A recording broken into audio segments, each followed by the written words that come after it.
She visited Jersey in the early 70s, and she was a youngster at the time. And one thing she particularly wanted to do was to come and see the Jersey Zoo. And Jerry said, well, of course, I'd be delighted to show her around. At the headquarters of the Jersey Wildlife Preservation Trust, Princess Anne was met by the director, Gerald Durrell, and the president, the Earl of Jersey. In the zoo, various species threatened with extinction are encouraged to breed under controlled conditions, and an orangutan and her baby are good examples of what's being achieved. She seemed to enjoy it and became really enthusiastic about his ideas about conservation around the world. And shortly after that, he asked her to become patron. This was in 1972. The princess was clearly fascinated by the work of Gerald Durrell and his colleagues, and at least one little fellow, a month-old Celebes ape, seemed equally fascinated by the princess, and very reluctant to let her go. She's been our patron ever since, and she's just been fantastic. Such a huge help stepping in where, a lot of people don't know that she's been working in the background for us.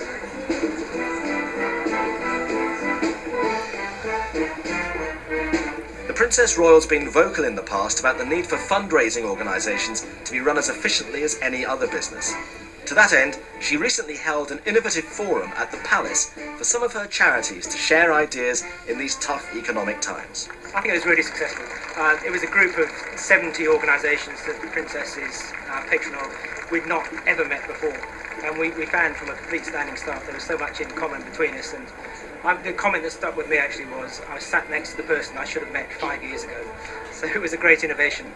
She was encouraging us to look at the technical sides of things, to look at technology, but also to be unafraid as charities of being different and showing real leadership at a time when the new coalition has challenged people in the big society. How can we work together across the sectors in a lean and light and meaningful way so that we once again might become a nation of deliverers rather than such an emphasis on deliberation. You talk about Prince Albert having a whole variety of organisations that he was linked to.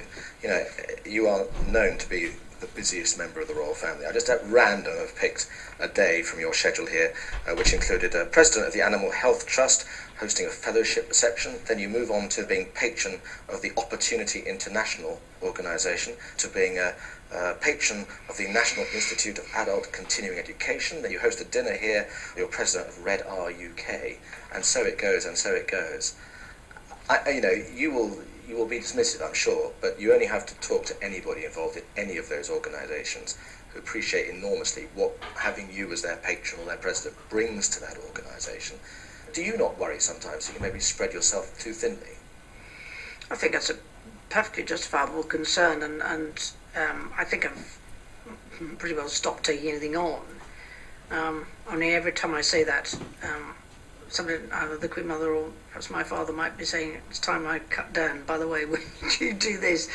So it's not as easy as you would like it to be. It's quite difficult to give things up. I'm always amazed at how much she can fit into a week, and the amount of different places she goes in the country and people she meets, and she always remembers, everyone that she's met, and it's just unbelievable, her capacity to do all of it. We were both very much brought up on that whatever we did in life, we were going to have to work bloody hard, whether it's Zara doing equestrian 3-day eventing, or me in what I'm doing. At the end of the day, we were told we had to work bloody hard. So get on and do it. Don't complain and quibble about a bit of hard work. And I think it's swearing. Oh, sorry. It's only once, wasn't it? You said it to me. Anyway, carry on. We have a very, very hard-working board. She is one of the hardest workers on that board. On the organising committee, we are the fully paid-up members of her fan club because she's very sociable with the board members and has very firm, very fixed views. And they're born from the views of a competitor, which is a really great prism for one of your board members to be permanently looking through. 2012 is imminent. You've been involved with the IOC for many, many moons. Did you ever think the Games would actually come back to Great Britain? We've bailed out the Olympic movement twice when other people let them down. But did you realistically think that the Games would ever come here? I'd probably not actually, although I thought, oddly enough, I thought Manchester was a good bid, and I thought, but it was probably a bit early in terms of the way that the IOC was beginning to make decisions about what was suitable cities to have games. But you sort of feel in the end that everybody they're very inclined to go, oh, well, they'll do good games, but actually, I think we'll try somewhere else for the time being. So you're probably right. I wasn't sure that they would ever really get around to coming back to Britain. And on that day in Singapore, did you still think likelihood was second? Probably, because I think actually they were very close bids. Difficult to separate. The International Olympic Committee has the honor of announcing that the Games of the 30th Olympiad in 2012 are awarded to the city of London. We've done it! London have won it! They've disproved the theory that you cannot win on the day, you can only lose on the day. They've won with the most inspirational presentation surely ever seen on such an occasion. Wonderful! I've never been very good at second guessing how the IOC votes, so I'd keep an open mind, as they say. Are you a good politician in No, those? dreadful. Absolutely dreadful. But you've got so much experience. Surely you're an ace schmoozer.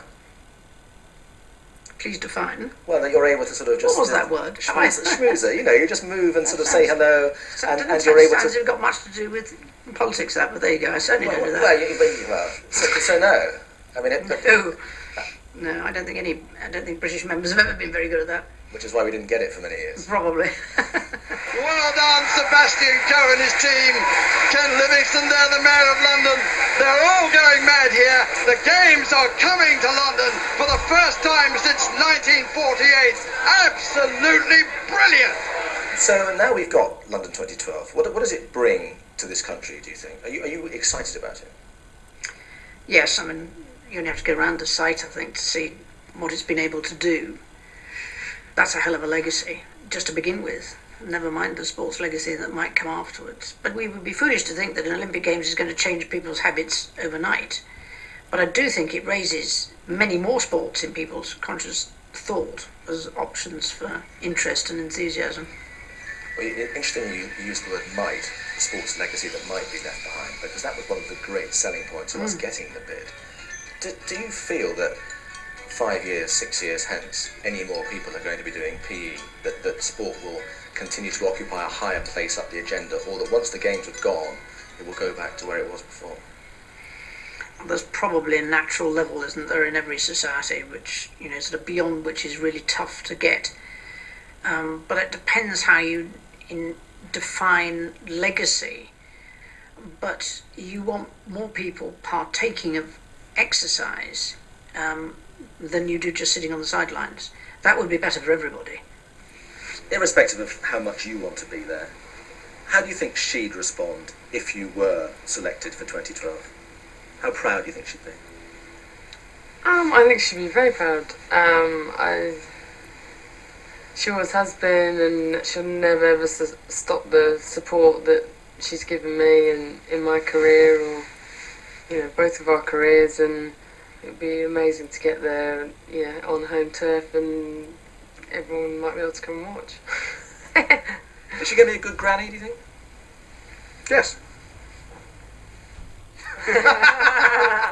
Are you a great believer in the taking part that matters? Or is it I the winning that matters? No, I'm afraid I've always been guilty of taking part, school of thought. Really?